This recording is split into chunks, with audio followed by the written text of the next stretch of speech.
परमात्मा के नाम पे जयकार लगाएंगे और फिर सत्संग शुरू करेंगे। बोलिए परमपिता परमात्मा की, सदगुरुवंती छोड़ कबीर साहिब की, सभी संतों की, सभी भक्तों की, आज के आनंद की, सत्संग कराने वालों की, इनके माता पिता की, इनके बाल गोपाल की, सकल हंस को बंदगी साहेब बंदगी सपना। तो आज परमात्मा की अपार कृपा से लुधियाना शहर में बंदी छोड़ कबीर साहिब के मूल ज्ञान का प्रचार हो रहा है। बहुत बड़े भाग होते हैं उन जीवों के जो इस मूल ज्ञान को सुन पाते हैं, और उससे भी ज्यादा बड़े भाग होते हैं उन जीवों के जो इस ज्ञान को समझ पाते हैं। क्योंकि सुनते तो बहुत हैं लेकिन इसको समझ नहीं पाते। इसीलिए साहिब ने बोला कि लाखन में कोई समझ न पाई है और कोटि मध्य जानेंगे, कहे कबीर सुनो भाई साधो, हमें बिरले हंस पहचानेंगे। कि 1 लाख आदमियों के आगे अगर ये सत्संग कर दिया जाए तो सुन तो 1 लाख लेंगे लेकिन बात को समझ नहीं पाएंगे। और 1 करोड़ के आगे अगर ये सत्संग रखा जाए तो उसमें से बिरले हंस 10, 20, 25, 50 इससे ज्यादा समझने वाले नहीं है। क्योंकि ये मूल ज्ञान है। आपने आज तक जितना भी ज्ञान किसी भी माध्यम से सुना, चाहे टीवी से, चाहे सत्संगों में जाके, चाहे मंदिर, मस्जिद, गुरुद्वारे, चर्च में, कहीं भी जाके जो आपने ज्ञान सुना वो पवित्र ज्ञान है। पवित्र ज्ञान यानी एक आदमी को पवित्र रास्ते पे चलने का काम, कि दुनियादारी में जितने भी अवगुण हैं उसको छोड़ के एक पवित्र आत्मा बनना है। तो पवित्र ज्ञान में जितने भी ज्ञान आते हैं वो सब शामिल हो जाते हैं। लेकिन जो मूल ज्ञान है वो ज्ञान क्या है? वो केवल और केवल सदगुरु कबीर साहब इस सारे संसार में देने आते हैं। उनके अलावा और कोई नहीं है जो इस मूल ज्ञान को दे दे। सब संतों को जो मूल ज्ञान दिया वो कबीर साहब ने ही दिया। इसीलिए सारे संत कबीर साहब की महिमा गाते नहीं थकते।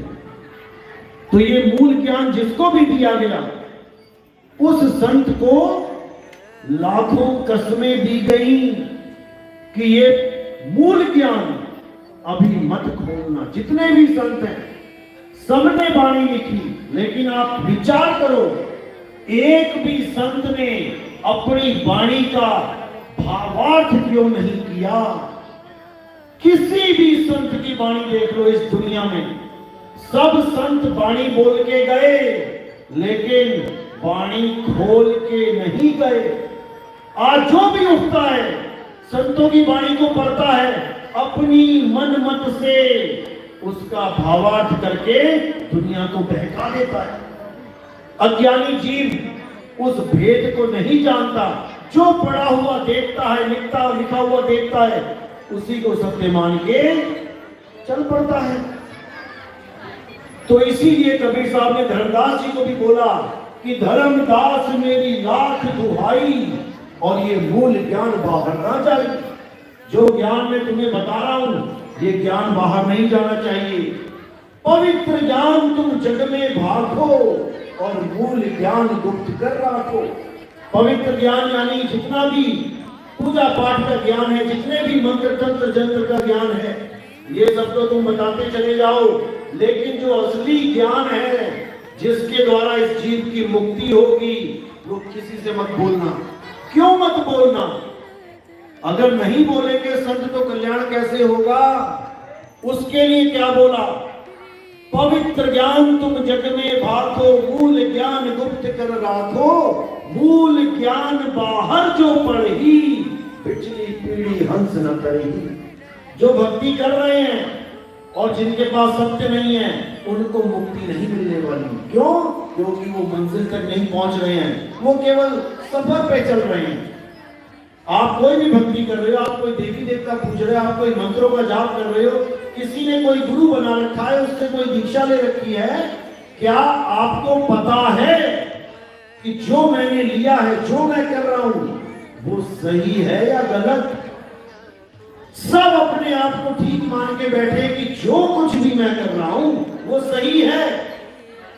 कैसे पता लगे कि जो मैं कर रहा हूं वो सही है भी या नहीं?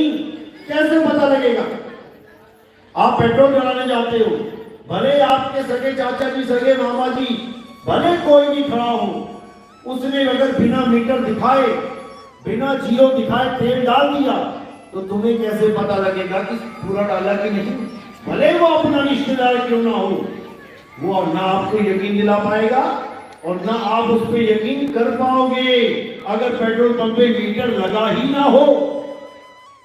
तो दोनों के झगड़ों को शांत करने के लिए वहां पर एक मीटर लगाया गया है कि ना तू गलत, ना मैं गलत, ना तू सही, ना मैं सही, ये मीटर सही।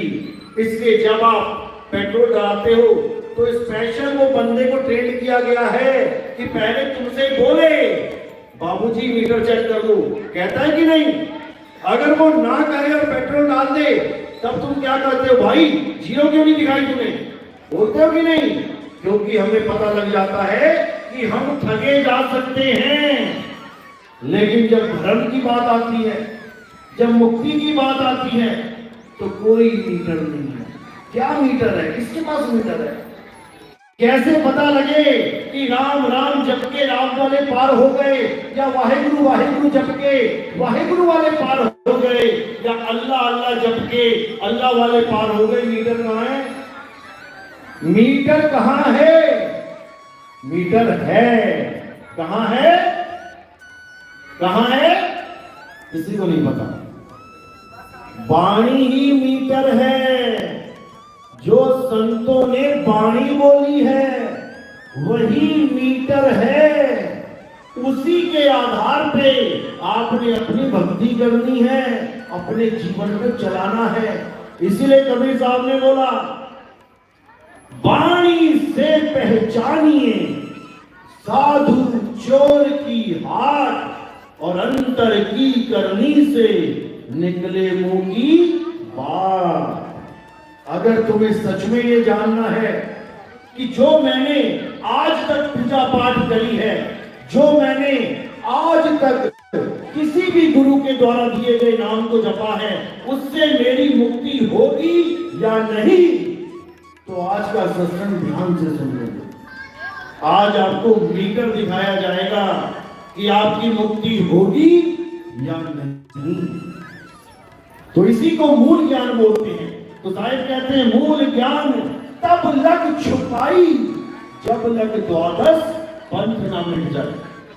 काल भगवान ने 12 पंथ कबीर साहब के नाम पे चलाए थे। जो अनुराग सागर ग्रंथ को जानते हैं वो समझ सकते हैं।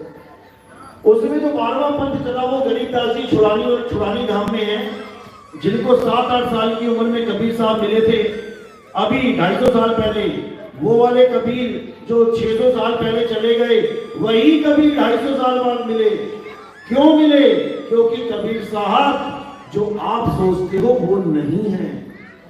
अगर आप सोचते हो कि कबीर साहब पैदा हुए थे और 120 साल बाद मर गए, अब नहीं आएंगे, तो एक बार छुड़ानी धाम जाके उन संतों से पूछो, एक बार नाभा जी के पास जाके संतों से पूछो, घीसा दास जी महाराज के आश्रम में जाके पूछो, जो कबीर साहब के 120 साल पूरे होने के बाद भी बार बार प्रकट होकर दर्शन देके उनको सच्चा ज्ञान समझाया, लेकिन ओपन करने के लिए फिर भी मना कर दिया, नहीं बताना किसी को।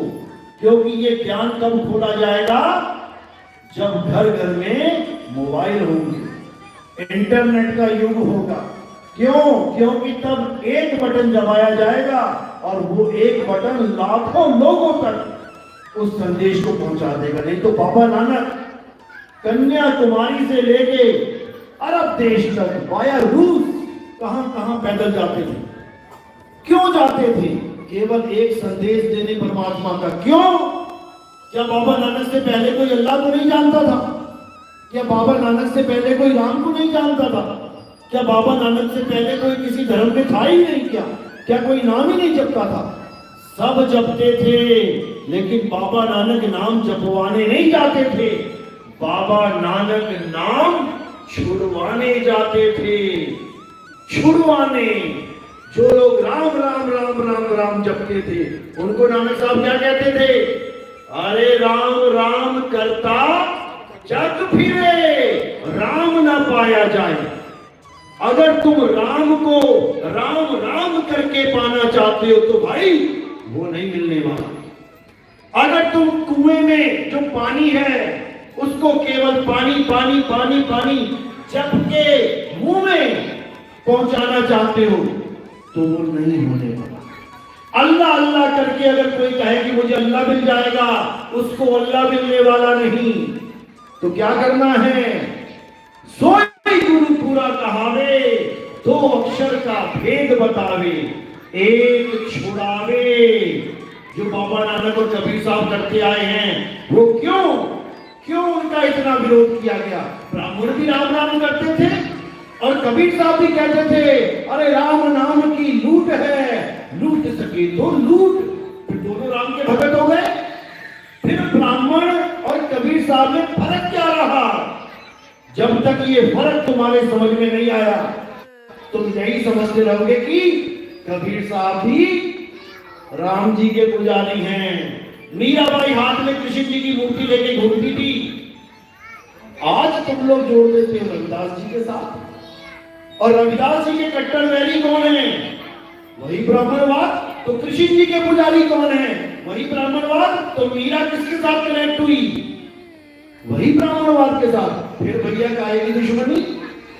जब वही किशन, वही मुरारी, वही कृष्ण, वही कबीर सब एक ही बात कर रहे तो बैर कहां से हुआ? बैर हुआ। क्यों हुआ? क्योंकि जितने ब्राह्मणवादी थे ये राम राम जपवाते थे, और कबीर साहब, नानक साहब, रविदास जी राम राम छुड़वाते थे।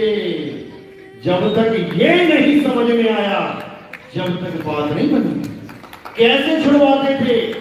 क्योंकि जो ये राम राम राम तुम कर रहे हो ये है क्या? ये आया कहां से? जब तक तुम्हें यही नहीं समझ में आया तब तक तुम भी राम राम ही करते रहो। ये राम कहां से आया? राम। ये दो अक्षर हैं जिसमें आग का डंडा लगा है। जब आदमी इस दुनिया में पहली बार आया आदि मानव के रूप में, तब उसके पास कौन से अक्षर थे? जब आदमी पहली बार यहां आया और जानवरों की तरह पक्षियों को, जानवरों को मार के खाता था, कंदमूल खाता था, पेड़ पौधों में से फल खाता था, कपड़े भी नहीं पहनता था, 5 तत्व में आ तो गया था लेकिन 5वें तत्व का बोध ही नहीं था। तब ये राम कहां था? 5 तत्व पता है ना? आसमान, हवा, अग्नि, पानी, धरती, आदि मानव 4 तत्वों को जानता था, 5वें को नहीं जानता था। कौन सा तत्व है वो? दिमाग लगाओ। इसको नहीं जानता था वो। सोचो, वो नहीं जानता। आकाश को जानता था, आकाश के नीचे रहता, ऊपर देख लिया आकाश ही आकाश है। हवा को सूंघता था, हवा से सांस लेता था, जानता था। धरती पे रहता था, पानी को पीता था, 4 तत्वों को जानता था। 5वां तत्व कौन सा है जिसे नहीं जानता था? अग्नि। आग को नहीं जानता था। कैसे जाना आग को? जब वो शिकार करता था जानवरों का और दिन में पत्थर मारता था तो वो पत्थर जानवर पे ना लग के अगर किसी दूसरे पत्थर से टकरा जाते थे तो दिन में चिंगारी होती तो थी लेकिन दिखाई नहीं देती। लेकिन रात में जब उसने पत्थर मारा और जब पत्थर से पत्थर टकराया तो उसे कुछ दिखाई दिया, उसको चिंगारी दिखाई दी। अब शिकार को तो जाने दिया, भैया तू जा। अब पत्थर से पत्थर टकराने लगा और जब बार बार पत्थर से पत्थर टकराया तो क्या प्रकट हुआ? अग्नि। इसीलिए अग्नि तत्व को एक खोज कहते हैं। अग्नि तत्व एक खोज है। साहिब बोले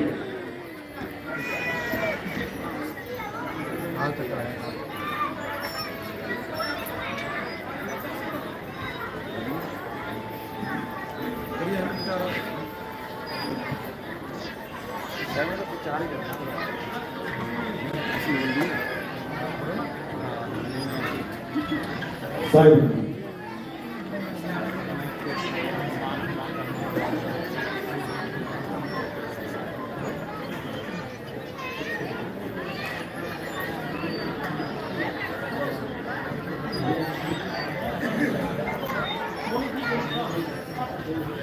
बोलो सतगुरु कबीर महाराज की।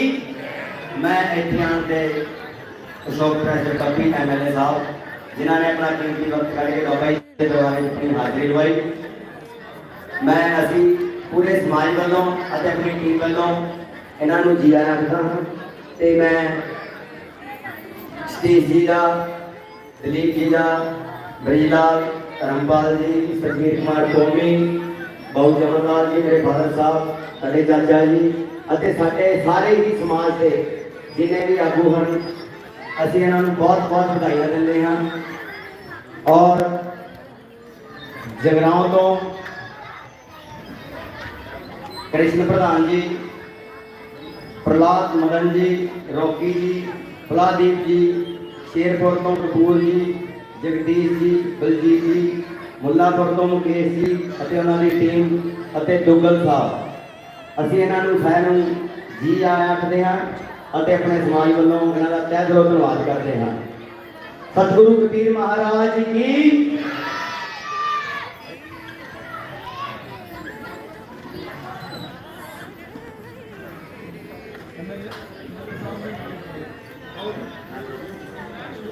मेरे बड़े ही सत्कारयोग MLA साहब, मेरे बड़े वीर श्री प्रेसर साहब को जी आया नो, और साढ़े श्री विजय नाम जी, जसपाल चौधरी जी आज के दिन पहुंचने से बहुत बहुत मुबारक। मैं सारी टीम को सतीश जी जिन्नी अपनी टीम है सारे लैके जो कि लुधियाने शहर की परसनैलिटियां ने उन्होंने सम्मानित करिए। सारी टीम को बेनती है। बहुत अच्छी बात है, क्योंकि शुरुआत यही है। कबीर साहब से बड़ा विरोधी मंदिरों का, मूर्तियों का कोई भी ना था।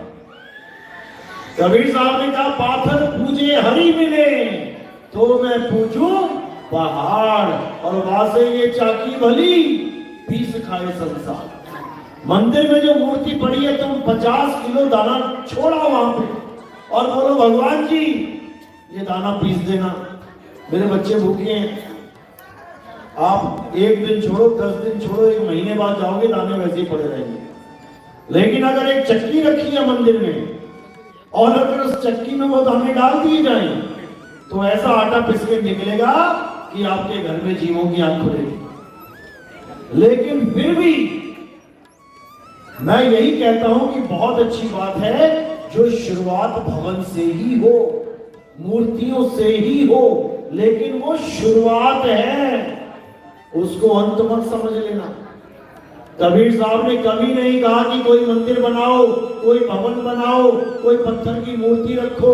वो तो घोर विरोधी थे उसके, इसीलिए ब्राह्मणों के साथ उनकी कभी पटरी नहीं खाई। लेकिन फिर भी मैं कहता हूं कि ये शुरुआत है, होनी चाहिए। क्योंकि मैं अपने सत्संगों में हमेशा बोलता हूं कि गली गली में जाके नशा करना, बीड़ी पीना, जर्दे खाना, इससे लाख गुना अच्छा है कि मंदिर में जाके राम राम करना। उससे लाख गुना अच्छा है मस्जिद में जाके अल्लाह अल्लाह करना। उससे लाख गुना अच्छा है गुरुद्वारों में जाके वाहिगुरु वाहिगुरु करना। लेकिन वो अंत नहीं है, वो शुरुआत है। वो शुरुआत है तुम्हारा प्रेम बढ़ाने के लिए कि ये मेरे भगवान राम हैं, ये मेरे कृष्ण हैं, ये मेरे गुरु कबीर हैं। जाओगे मूर्ति में पानी डाल डाल के धोगे, खूब साफ सफाई रखोगे, इससे क्या होगा? इससे तुम्हारे मन के भाव बदलेंगे। जो तुम्हारे मन में गंदगी थी, अब वही समय जो तुम गलत चीजों में लगाते, अब तुम क्या करोगे? एक नित्यनेम बनाओगे कि मैंने जाके मंदिर में, मैंने जाके गुरुद्वारे में वाणी का पाठ करना है, मूर्ति पूजा करनी है। शुरुआत बहुत अच्छी है। जैसे अगर कोई अपने बच्चे को डॉक्टर बनाना चाहता है, इंजीनियर बनाना चाहता है, वकील बनाना चाहता है, तो क्या उस बच्चे का पहला एडमिशन किसी हॉस्पिटल में कराया जाएगा या किसी इंजीनियरिंग कॉलेज में कराया जाएगा? बिल्कुल नहीं। पहला एडमिशन उसका आंगनबाड़ी में ही होगा। पहला एडमिशन उसका एलकेजी यूकेजी में ही होगा, क्योंकि वो शुरुआत है, अंत नहीं है। अंत कहां होगा? जिस दिन वो डॉक्टर बन जाएगा, जिस दिन वो बच्चा जो आज एलकेजी यूकेजी में है, जो A for B for C for ये सीख रहा है, वही एक दिन कैंची और सुई लेके बड़े बड़े ऑपरेशन करके जख्म सिल रहा होगा। अब वो A for apple B for bat नहीं बोल रहा होगा।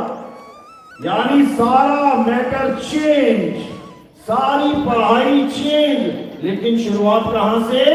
ए for apple B for bat से। इसी प्रकार जो आपकी शुरुआत है भक्ति की, कहां से करोगे? राम जी से, कृष्ण जी से, हनुमान जी से, शनि देव से, और भी भाई कई देव हैं, या फिर कोई गुरुद्वारे से जाएगा, सुबह सुबह पानी पड़ेगा, माथा टेकेगा, प्रसाद खा के आएगा, भले लंगर खाने जाए लेकिन जाएगा तो सही। तो ये शुरुआत है, वहां से आपको ज्ञान मिलेगा। क्या ज्ञान मिलेगा? कि राम राम करो, वाहिगुरु वाहिगुरु करो, अल्लाह अल्लाह करो। आपको वहां से अक्षर ज्ञान मिलेगा। जैसे अभी मैंने बताया था कि ये रा और मां कहां से आया, ये अक्षर कहां से आए? जब कोई बोलना नहीं जानता था, कोई लिखना नहीं जानता था, ये भाषाएं नहीं थी, तभी अक्षर कहां से आए? ये अक्षर इंसान की उपज है, याद रखना इस बात को। ये धरती कहां से आई है? आसमान कहां से आया? ये हवा पानी आग कहां से आई? इसको बनाने वाला एक है, तो इसने एक जैसा बनाया है। ये सबूत है उस एक का। जब वो एक कुछ बनाता है तो पूरे संसार के लिए एक सा बनाता है। उसने आसमान बनाया, क्या भारत वालों के लिए अलग बनाया या मुसलमानों के लिए, पाकिस्तान वालों के लिए, अलग देश वालों के लिए? सबके लिए एक बनाया। जब उसने पानी बनाया तो क्या सबके लिए अलग अलग बनाया कि ये देश वाले ये पिएंगे, वो देश वाले वो पिएंगे? सबके लिए एक बनाया। जब उसने सांस बनाई, हवा बनाई, सबके लिए एक बनाई। आग बनाई, सबके लिए एक बनाई। धरती बनाई, सबके लिए एक बनाई। तो ये भाषाएं अनेक कैसे हो गई? अगर परमात्मा ने ही भाषा बनाई होती तो सारी दुनिया में एक भाषा चल रही होती। लेकिन सारी दुनिया में एक छोड़ो, एक पंजाब में भी एक भाषा नहीं है। इस छोर का आदमी उस छोर की पंजाबी को नहीं समझ पा रहा। पट्ठे पाने हैं, पट्ठे पाने ये क्या होता है? अलग अलग भाषाएं हैं। यूपी की भाषा एक ही यूपी है, लेकिन इतनी भाषाएं हैं। वो कोई पूर्विया बोल रहा है, कोई देहाती बोल रहा है, कोई कुछ बोल रहा है। एक हिमाचल है, हिमाचल वाले अपनी हिमाचल की भाषा नहीं समझ पाते। एक मंडी वाली बोल रहा है, एक लाहौल स्पीति वाली बोल रहा है। इसका मतलब ये है कि ये भाषाएं परमात्मा ने तो नहीं बनाई। अब ये किसने बनाई है? इंसान ने बनाई है। ये इंसान के दिमाग की उपज है। ये शुरुआत कैसे हुई इसकी? इस पे विचार करो। जब आदमी को कुछ बोलना नहीं आता था, जानवरों की तरह आवाजें निकालता था, तब वो आदि मानव था। धीरे धीरे उसने अग्नि की खोज करी। जो कच्चा मांस खाता था पका के खाने लगा, जिन चीजों को भी वो कच्चा खाता था पका के खाने लगा, जिन जानवरों से वो डर के भागता था अब आग लगा के उन जानवरों को भगाना शुरू कर दिया। यानी अब वो राजा बनने की तैयारी में था, नहीं तो पहले एक जानवर ही था। अब जब वो राजा बनने लगा तो धीरे धीरे धीरे उसने क्या किया, अपना समाज बनाया, प्रजा बनाई, कबीले बनाए, 2, 4, 5, 10, 50, 100 बड़े बड़े कबीले बन गए। तब कबीलों को ज्ञान देना शुरू किया। कैसे?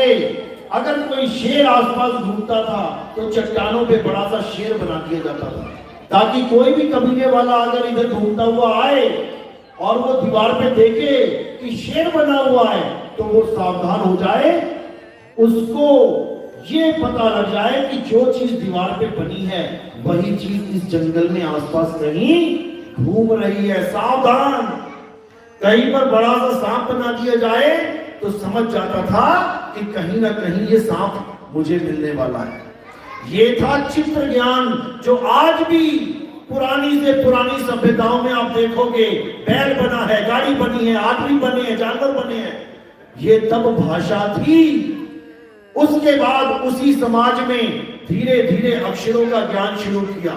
जितने भी अक्षर मुंह से बोले जा सकते थे वो सारे अक्षर बोले गए और उनको एक चित्र दे दिया गया।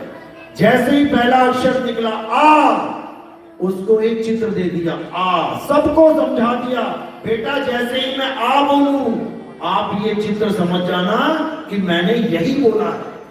अब जब बोला गया आ के साथ म, आम, तो वहां पर एक आम भी दिखा दिया गया कि जब मैं बोलूं आ और मां, अब चित्र बनाने की जरूरत नहीं है, तुम समझ जाना मैंने आम बोला तो ये बोला। अब मैंने बोला शेर, अब तुम समझ जाना जहां पे भी लिखा होगा शेर कि आसपास एक शेर है। अब चित्र बनाने में टाइम वेस्ट नहीं करेंगे, बस लिखते चले जाना है। ऐसे ही ये 52 अक्षर यानी संस्कृत भाषा सबसे प्राचीन है, उसमें ये 52 अक्षर वर्णमाला में आते हैं। हिंदी के भी 52 अक्षर आते हैं। यही 52 अक्षर जब पूरे हो गए, आ ई ई उ ऊ का खा गा पा फा बा टा ठा, सारे पूरे हो गए। अब इन्हीं 52 के अक्षर से सारी दुनिया में जो भी तुम्हें दिख रहा है उसका नाम रखना शुरू कर दिया गया और पूरे समाज के बच्चों को, बूढ़ों को, जवानों को बुला के रटवा दिया गया कि मैं बोलूं चप्पल तो ये है चप्पल, पानी का गिलास मत ले आना उठा के। मैं बोलूं कलम तो कमल मत उठाना, कमल नहीं बोला है, कलम बोला है। तो ऐसे ही अक्षर ज्ञान सबके दिमागों में भर दिया गया, अपने अपने देशों में, अपनी अपनी प्रांतों में। इसीलिए जिसके दिमाग में जो अक्षर आया, अंग्रेजों के दिमाग में जल नहीं आया पानी को देख के, उनके दिमाग में आया वाटर। तो उन्होंने अपने सारे समाज को बता दिया कि बेटा जब मैं वाटर बोलूं तो तुम पानी का गिलास लेके आना। यही आदि मानव जब पढ़ने लिखना शुरू कर दिया तो इसको अक्षर का ज्ञान हो गया। आज भी हमारे बच्चे आदि मानव से कम नहीं है, वो भी यही पढ़ने जाते हैं स्कूलों में। का से कबूतर, तो का भी दिखाया और कबूतर लिखा भी दिखाया और कबूतर चित्र भी दिखाया। यही ज्ञान आज हम अपने बच्चों को बांट रहे हैं सारी दुनिया में। अगर ये ज्ञान खत्म कर दिया जाए, बेसिक नॉलेज, तो झगड़ा कर करके मर जाएंगे कि इस चीज का नाम क्या है। बचपन में ही सारे नाम रटवा दिए जाते हैं। यही 52 अक्षर का खेल है। इसीलिए कबीर साहब ने बोला कि तुमने दुनिया को तो यानी 3 लोग को तो 52 अक्षरों में बांध दिया। बोला पानी लाओ, आ गया पानी। बोला सेब लाओ, आ गया सेब। बोला खाना लाओ, आ गया खाना। लेकिन तुम परमात्मा को इन 52 अक्षरों से बांधने लगे। राम राम करके राम को पाना चाहते हो, वो इन 52 अक्षरों का गुलाम नहीं है। इसलिए बोला 52 आखर लोक तरह, अरे सब कुछ ही नहीं माही, ये आखर खिल जाएंगे, वो आखर इनमें नहीं। जिस अक्षर से परमात्मा रीझता है वो अक्षर 52 में नहीं है। गुरु ग्रंथ साहब पेज नंबर अंग नंबर 340 पे ये वाणी दर्ज है। लेकिन दुख के साथ कहना पड़ता है, जो वाणियों को सालों सालों से पढ़ रहे हैं वही समझ नहीं पा रहे। अब वाणी क्या कहती है गुरु ग्रंथ साहब में अंग नंबर 336 पे, अरे 52 आखर जोरे आन और सकिया ना अक्षर एक पहचान। 52 अक्षरों को जोड़ जोड़ के किसी ने रा और मां बना लिया, किसी ने वाहे गुरु बना लिया, किसी ने आलाहू बना लिया, किसी ने कुछ बना लिया, किसी ने कुछ बना लिया। अब झगड़ा कर रहे हैं सारे, मेरा राम बड़ा, मेरा वाहेगुरु बड़ा, मेरा अल्लाह बड़ा। राम अल्लाह वाहेगुरु का भेद नहीं पता कि वो है क्या, किसी ने कभी देखा नहीं, लेकिन केवल अक्षरों की दौड़, अक्षरों का झगड़ा। अल्लाह वाला राम कहने को पाप मानता है, राम वाला अल्लाह से नफरत करके बैठा है, जबकि अल्लाह वाहेगुरु राम ये सब एक हैं, लेकिन हमने इसको एक नहीं समझा, इसलिए झगड़ा हो रहा है। पानी को तुम जल कहो, वाटर कहो, नीर कहो, कोई कहो, कुछ भी कहो, वो एक है, लेकिन हमने झगड़ा कर लिया कि नहीं, पानी बड़ा है, जल छोटा है, वाटर बड़ा है, नीर छोटा है, रखते रहो सारी उम्र। परमात्मा ये देख के हंसता होगा कि कैसे लोगों के हाथों में मेरा नाम चल रहा है, माला भी फेर रहे हैं, और साहिब कह रहे हैं माला फेरत जग भोया मिटाना मन का फेर, और कर का मन का छोड़ के मन का फेर। ये माला फेरनी छोड़ दो। माला फेरने का मतलब क्या है? यानी राम राम वाहेगुरु वाहेगुरु अल्लाह अल्लाह ये सब करना छोड़ दो। अगर ये नहीं छोड़ोगे तो वो चीज नहीं मिलने वाली। जैसे ये पानी, अगर मुझे प्यास लगी और मैं पानी पानी जपने लग जाऊं, कभी गला गीला होने वाला नहीं है। मुझे पानी बंद करना पड़ेगा बोलना, और पानी शुरू करना पड़ेगा पीना, तब मेरा गला गीला हो। तो यही साहब ने बोला 52 अक्षर जोरे आन, सकिया न अक्षर एक पहचान। सत का शब्द कबीरा का है, और पंडित हुए सो अनपढ़ है।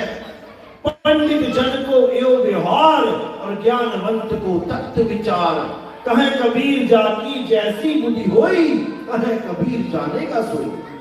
जिसकी जैसी बुद्धि होगी वो परमात्मा के नाम को वैसे ही जानेगा। किसी को राम से नाम से प्रेम है, किसी को अल्लाह के प्रेम से।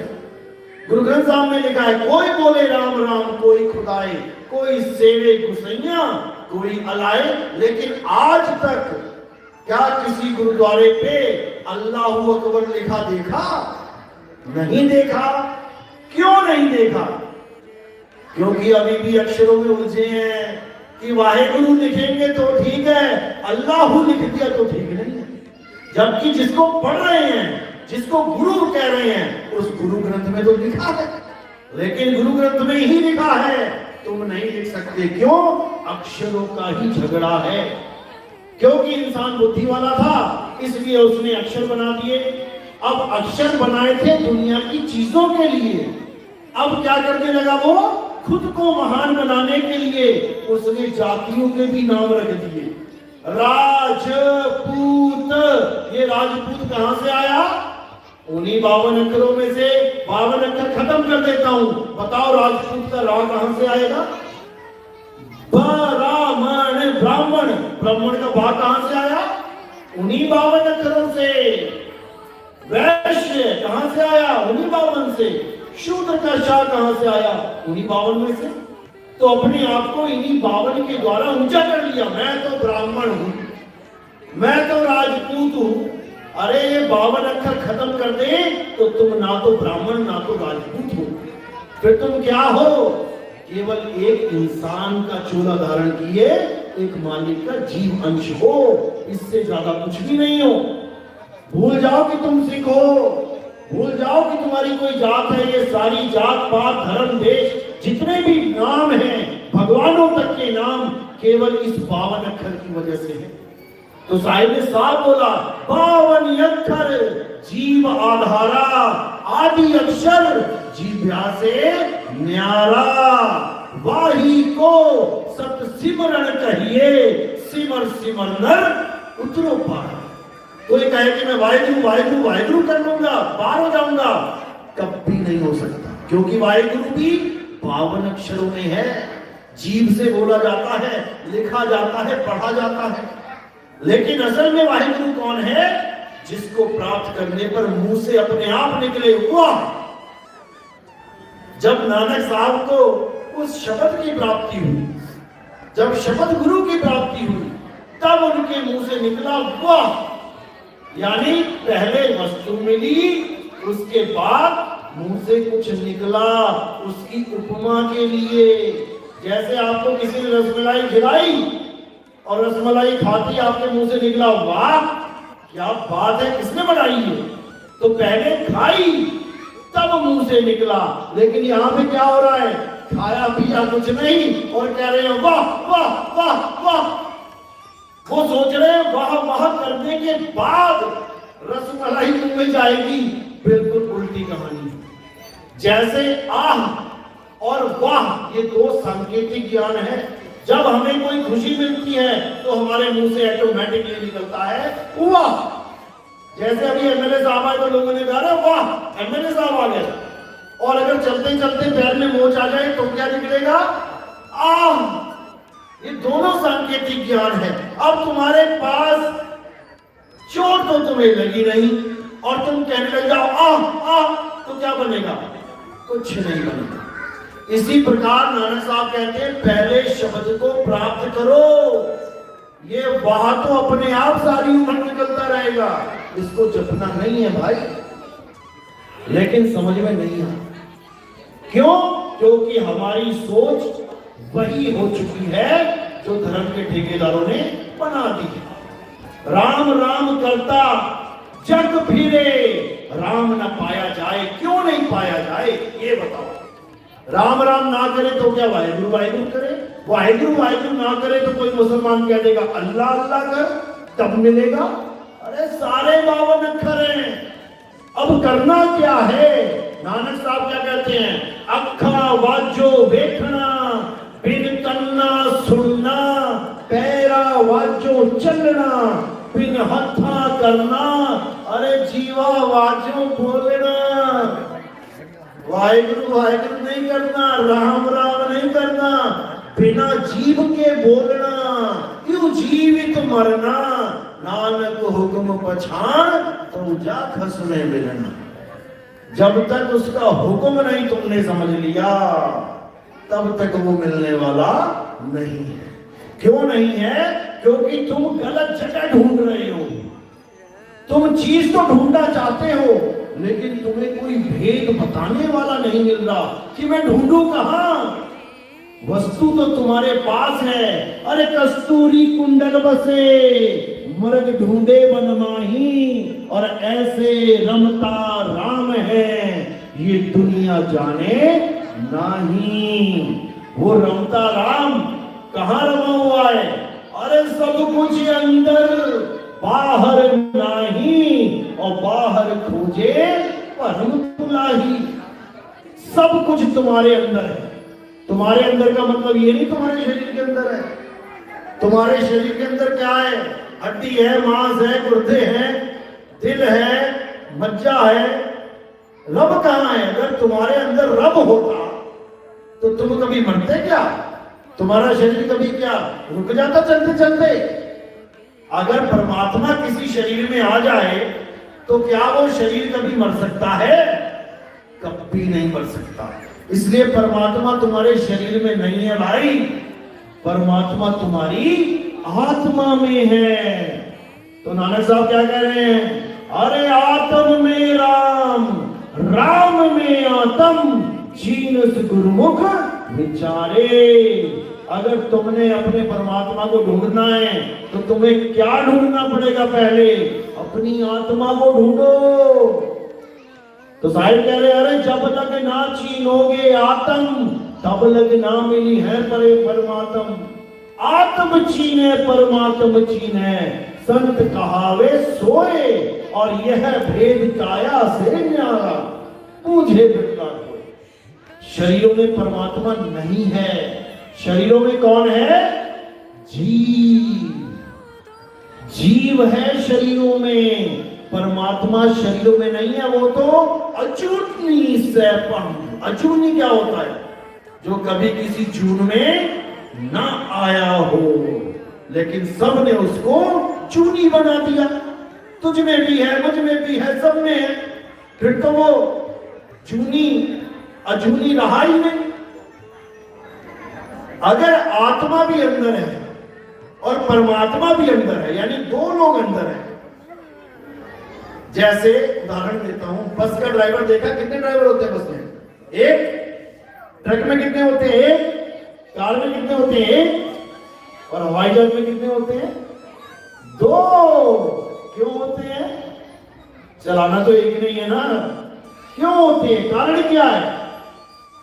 क्योंकि अगर बस वाला ड्राइवर है, उसका हार्ट फेल हो गया तो कोई ना कोई उठ के वहां जा बैठ के बस संभाल लेगा, कहीं स्टीयरिंग घुमा के कहीं किसी रेत के ढेर पे लगा देगा।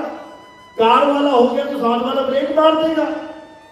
अब पायलट का अटैक हो गया अगर अकेले को, तो पीछे 400 बंदा बैठा है, उनका भी अटैक हो जाएगा। इसलिए पायलट दो होते हैं, और जो जो सामान पायलट का इधर है, वही गाड़ी चलाने का, हवाई जहाज चलाने का सामान इधर भी है। उसको उधर जाने की भी जरूरत नहीं पड़ती। कभी ड्राइविंग स्कूल वाली कार चलाई है? किसी ने कार सीखी हो? जो ब्रेक होती है वो दोनों तरफ होती है, तुमसे ना भी लगे वो टीचर लगा देगा तुम्हारा। तो इसी प्रकार हवाई जहाज में दो पायलट होते हैं। अगर एक कूद भी जाए तब भी दूसरा उस हवाई जहाज को चला के लैंड करा देगा। अब मान के चलो कि तुम्हारे शरीर के अंदर भी, यानी तुम्हारी ये शरीर एक गाड़ी है, गाड़ी में आत्मा भी है, परमात्मा भी है। किसी ने मुझे गोली मारी, आत्मा भाग के डर के मारे। अरे परमात्मा तो है, वो उस शरीर को लेके जाएगा कहां पे? क्यों नहीं ले जा पा रहा है? अगर आत्मा इस शरीर को छोड़ गई, जीव भाग गया डर के मारे, किसी ने गोली मारी, तो परमात्मा तो शरीर में है, वो इसको चला के दिखाए ना, नहीं चला सकता। क्योंकि कबीर साहब कहते हैं, 10 द्वारे का पिंजड़ा और कामे बोले कौन, रही पे को अचरज है और उड़ा सो अचरज कौन। 10 द्वारे का पिंजड़ा, ये 10 द्वारे का पिंजड़ा है ये शरीर। इसमें कौन रहता है? पिंजड़े में कौन रहता है? राजा। पिंजड़े में तो राजा नहीं सुना कभी। पिंजड़े में रहता है कैदी, तोता। तोता कैदी है पिंजड़े में। अब इस पिंजड़े से जब तोता निकल गया तो ये पिंजड़ा ढेरी हो गया। केवल तोते की वजह से, उस जीव की वजह से ये शरीर भागा भागा फिर रहा है। अब आपने बस ये समझना है कि तोता क्या है और पिंजड़ा क्या है। ये जितने भी दिख रहे हैं ये सब पिंजड़े हैं, और इस पिंजड़े में यानी शरीर में जो जीव बैठा है वो तोता है।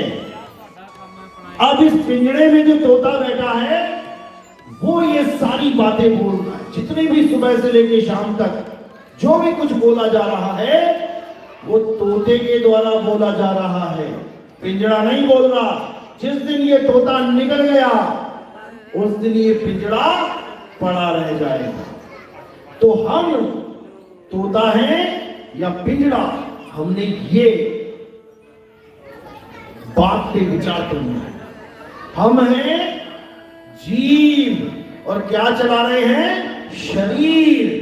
हम शरीर नहीं हैं। गीता में क्या बोला? हे अर्जुन, तू और मैं ये शरीर नहीं है, तू और मैं आत्मा है, जिसको कोई शस्त्र काट नहीं सकता, अग्नि जला नहीं सकती, वायु सुखा नहीं सकती, जल भिगो नहीं सकता। वो है तू और मैं, ये शरीर नहीं है। तो जब हम शरीर नहीं हैं, इसका मतलब तोता पिंजड़ा नहीं है। तोते का स्वरूप कुछ और है, पिंजड़ा कुछ और है। अब अंत समय आते ही तोता पिंजड़े को छोड़ के निकल जाता है। तभी हम कहते हैं कि हमारे किसी के पिताजी एक्सपायर हो गए तो क्या बोलते हैं, मेरे पिताजी मुझे छोड़ के चले गए, मेरी माँ मुझे छोड़ के चली गई, अरे मेरा इकलौता भाई मुझे छोड़ के चला गया। चला कहाँ गया? जिसको तुम भाई भाई भाई कह रहे थे, जिसके साथ फोटो खिंचा रहे थे, ये पढ़ा है तुम्हारा भाई, ये पढ़ी है माँ, ये पढ़े है बाप, चला कहाँ गया? लेकिन असल में वो चला गया। क्यों? क्योंकि वो पिंजड़ा था ही नहीं, वो जीव था, चला गया। अब तुम्हारे पास रह गया पिंजड़ा और जीव चला गया अपने धाम को। अब क्या किया जाए भाई? अब उसकी मुक्ति का ड्रामा शुरू होता है कि इसकी मुक्ति करवानी है। कैसे करवाएंगे? कहते हैं क्रियाक्रम करना पड़ेगा। अच्छा, किसका? मेरे पिताजी का क्रियाक्रम है, 10 बजे आप जरूर आना। आ गए। अब आज मान के चलो कि पिताजी उसके शरीर छोड़ के चले गए शाम को। अब उसने सबको फोन किया, रिश्तेदारों को। रिश्तेदार कह रहे भाई हम आ रहे हैं, रुको। अगले दिन रिश्तेदार पहुंचे, तब तक लाश को पड़ा रहने दिया और सुबह को कुछ लोग उठे और उस लाश को उठाई और चल पड़े राम नाम सत्य करते हुए। अब उठाया क्या? तोता या पिंजड़ा? उठाया क्या? तोता या पिंजड़ा? तोता तो चला गया था शाम को, पिताजी तो जा चुके हैं। उठाया क्या? पिंजड़ा। अब पिंजड़े को उठा के जाके क्या किया? अग्नि पे रख दिया, मंत्र पढ़े। अब क्रियाक्रम किसका किया? तोते का या पिंजड़े का? पिंजड़े का। तो मुक्ति किसे मिलेगी? तोते को या पिंजड़े को? पिंजड़े को। पिंजड़े की मुक्ति करवा के आ गए और कार्ड में छाप रखा कि मेरे पिताजी का क्रियाक्रम होगा। अरे पिताजी तुम्हारे कल ही चले गए, आज किसको भूख के आ रहे हो? आज पिंजड़े को भूख के आ रहे हो। तोते का तो तुम्हें पता ही नहीं लगा गया कहां। अगर तोते का क्रियाक्रम करना है, पहले पकड़ के तो लेके आओ। इसलिए साहिब ने कहा, मौको कहां ढूंढ रे बंदे, मैं तो तेरे पास में, ना मूरत में, ना सूरत में, ना काबे कैलाश में। कहते नहीं प्राण में, नहीं पिंड में, ना मैं क्रियाक्रम में रहता, ना मैं योग संन्यास में। अगर मुक्ति चाहिए तो केवल और केवल मूल ज्ञान को समझना पड़ेगा। मूल ज्ञान का मतलब है आत्मज्ञान। आत्मज्ञान ही मूल ज्ञान है। इसीलिए सब संतों ने आत्मा का जिक्र किया कि जब तक तुम आत्मा का भेद नहीं जान लोगे, तब तक तुम्हारी मुक्ति होने वाली नहीं है। इसीलिए बोला गया, आत्मदेव पूजिए, गुरु के पाए सुभाए। तो ग्रंथ साहब में आत्मा की पूजा की बात की गई है, लेकिन कोई समझ नहीं। तो कबीर साहब जितना भी ज्ञान समझाते हैं, आत्मा के ऊपर समझाते हैं। अरे जल में मीन प्यासी, मोहित देखते आवे हासी, आत्म ज्ञान बिना नर भटके, कभी काबा कभी कासी। क्योंकि कबीर साहब शरीर नहीं है, शरीर एक पिंजड़ा है। अरे जब हम और तुम पिंजड़ा नहीं है, हम और तुम जीव हैं, तो कबीर साहब पिंजड़ा कैसे हो सकते हैं? हम और तुम शरीर नहीं है, शरीर तो हम एक दिन छोड़ जाएंगे, तो हम और तुम शरीर नहीं, तो कबीर साहब शरीर कैसे हो सकते हैं? लेकिन हमें समझ में नहीं आ रहा, क्योंकि कबीर साहब आत्मदेव हैं। वो कहीं पर भी प्रकट होते हैं, ज्ञान देते हैं, और कहीं पर भी गुप्त हो जाते हैं। काशी में कमल के ऊपर प्रकट हुए, लहर तारा झील में कमल के ऊपर प्रकट हुए, और जब गुप्त हुए तो मगहर में जाके गुप्त हुए, जहां पर 60,000 चेलों के बीच में जब झगड़ा हो गया हिंदू मुसलमान का, हमारे गुरुजी हैं हम जलाएंगे, हमारे गुरुजी हम दफनाएंगे। कबीर साहब अपनी कुटिया में गए और चादर तान के सो गए, और आकाशवाणी क्या करी, अरे खोलो पर्दा, है नहीं मुर्दा, मिथ्या युद्ध कर डाला, ऐ मूर्ख नादाना, तुमने हमें नहीं पहचाना। तो जैसे वो नहीं पहचान पाए, वैसे ही हम भी नहीं पहचान पाते। तो कबीर साहब वो हैं जो अविगत से चल के आते हैं। तो आपको एक भजन, अविगत से चला आया, कोई मेरा भेद मरण ना पाया, ना हम लीना गर्भ बसेरा, बालक हो दिखलाया। तो ये भजन राजू जी आपको सुनाएंगे, रामपुरा फूल वाले। तो निवेदन है कि मालिक के चरणों में ये अरदास बंदगी लगाई जाए। बोलिए सतगुरु बंदी छोड़ सतगुरु सत्य कबीर साहिब की सदा ही जय हो। सतगुरु साहिब